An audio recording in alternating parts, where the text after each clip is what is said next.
Hello guys, আসসালামু আলাইকুম। আজকে আপনাদের সাথে আমি কিছু বিষয় শেয়ার করব যা আমি রোজ করে থাকি। তো প্রতিদিনের মতন আমি ঘুম থেকে আজকে উঠলাম, উঠে টাইম দেখি 10টা 58, আর আজকে একটু বেশি লেট হয়ে গেছে। তো আমি একটু মুচড়ামুচড়ি করে উঠেই গেলাম। তো উঠে চলে গেলাম শার্ট পরার জন্য। তো প্রতিদিন আমার শার্ট চয়েস করতে করতে সময় লেগে যায় 2 মিনিট। এর মধ্যে আজকে আমি বেশি দেরি না করে একটি শার্ট পরেই ফেললাম। তারপর চলে গেলাম ওয়াশরুমে একটু ফ্রেশ হওয়ার জন্য।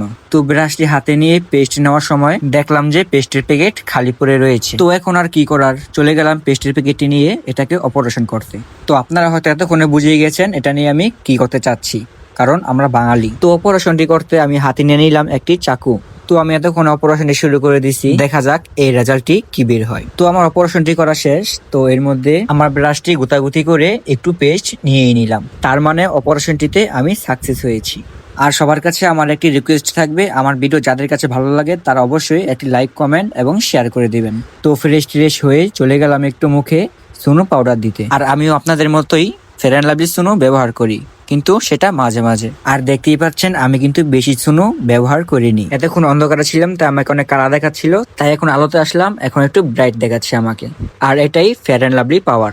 তারপর যাই হোক, অনেকক্ষণ ফ্রেশ হওয়ার পর চলে গেলাম আমি বাহিরে। আর রাস্তায় বের হতেই ট্রাক আমাকে মেরে দিছিল। আমি মাত্র ট্রাকটি 10 হাত দূরে ছিলাম। তারপর চলে গেলাম আমাদের এখানে সেলুনে। আর সেলুনে গেলেই নিজেকে দেখার পর একটা অন্যরকম ভাব আসে। তো নিজেকে এত দেখা দেখির পর চলে গেলাম সেলুন থেকে বেরিয়ে, কারণ এখানে আরেকটু থাকলে অন্য কিছু হয়ে যেতে পারে। তারপর চলে গেলাম হোটেলের দিকে, চিন্তা করলাম কিছু খাবার খেয়ে নেই। তারপর হোটেলে এই জাম্বুরাটিকে দেখে আমার খাবার খাওয়ার মুড চলে গেছে। তারপর চলে গেলাম আমাদের ঘাটের দিকে। ঘাটের দিকে যাওয়ার প্রথমেই রয়েছে আমাদের বাংলাদেশের সবচেয়ে বড় পরিচিতি ময়লা এবং আবর্জনা।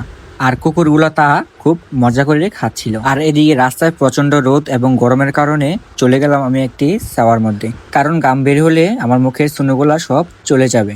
তো ঘাটে আসার পরে দেখি আমাদের ছোট ভাই সিফাত এখানে বসে আছে, যার কোনো বাড়িঘর নেই।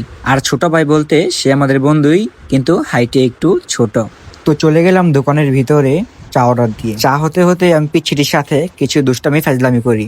আর পিচ্ছিটিও দেখতে মাশাল্লাহ খুব সুন্দর ছিল। আর এদিকে আমার প্যান্টের চেনটা খোলা ছিল, যা আমি খেয়ালই করিনি। তো আমার চাটা অলরেডি হয়েছে, তার সাথে আমি একটি রুটি নিয়েছি, কারণ সে জাম্বুরাটিকে দেখে আমার হোটেলে খাবার খেতে ইচ্ছে করছিল। তো ভাই হঠাৎ করে দোকানে কে যেন একটি ঢুকে গেল। তারপর দেখি সে আমাদের তারা ভাই। আর এদিকে ভাই আমি কি বলবো, চায়ের সাথে রুটি নিয়েছিলাম, অর্ধেক চা রুটি খেয়ে ফেলছে। চা খাওয়ার আমি কোনো চান্সই পেলাম না। তো খাবার দাবার শেষ করে আমার সকালের নাস্তা কমপ্লিট। আর আমাদের এদিকে প্রচন্ড রোদ এবং গরম লাগতেছিল। আর নদীতে গোসল করার কথা ছিল, নদীতে তাকিয়ে দেখি এখানে কচুরি পানা দিয়ে ভরে গেছে। তারপর হাঁটাহাঁটি করার পর চলে গেলাম আমাদের মাঠের বটগাছ তলায়।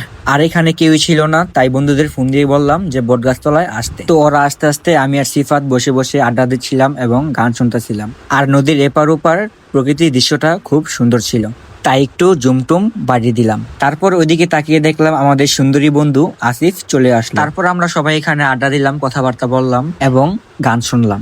আর গান শুনে আসিফের মনটা হঠাৎ করে খারাপ হয়ে গেল। এদিকে সিফাত তাকে নিয়ে মজা নিচ্ছিল। তো লাল শাড়ি গানটা শোনার পর আসিফের মনটা কেন খারাপ হয়ে গেল আমরা কেউই কিছু বুঝলাম না। তো আমরা সবাই এখানে এনজয় করার পর আড্ডা দেওয়ার পর চলে গেলাম গোসলের উদ্দেশ্যে।